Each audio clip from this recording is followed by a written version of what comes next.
ദേവനന്ദ എന്ന കൊച്ചുകുട്ടി പറഞ്ഞ വാക്കുകൾ മലയാളികൾക്ക് ഇതിന് മാത്രം കൊള്ളാൻ എന്താണ് ഇരിക്കുന്നത്?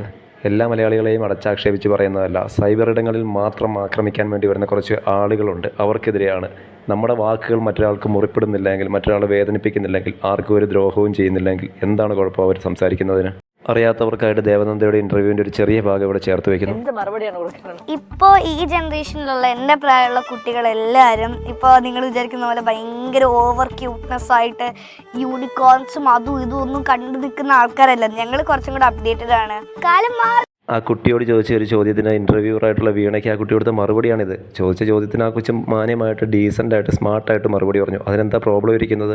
ദേവനന്ദയുടെ ഈ സംസാരം നിങ്ങൾക്ക് ഇഷ്ടപ്പെട്ടില്ലെങ്കിൽ ഈ വീഡിയോ ഒന്ന് സ്കിപ്പ് ചെയ്താൽ തീരുന്ന വിഷയമേ ഉള്ളൂ. അത് ഇതിന് മാത്രം വലിയൊരു ഇഷ്യൂ ആക്കി മാറ്റേണ്ട യാതൊരു കാര്യവുമില്ല. ആ സംസാരം കൊണ്ട് നമുക്ക് ആർക്കും ഒരു ദ്രോഹവും ഉണ്ടാകുന്നില്ല. നമുക്ക് ഒരു രൂപയുടെ നഷ്ടമില്ല. നമ്മുടെ ആരുടെയും സ്വകാര്യതയെ ഖനിക്കുന്നില്ല. യാതൊരു പ്രോബ്ലവും നമുക്കുണ്ടാകുന്നില്ല. എങ്കിലെന്തിനാണ് ഇതിൻ്റെ പുറകെ നടക്കുന്നത്?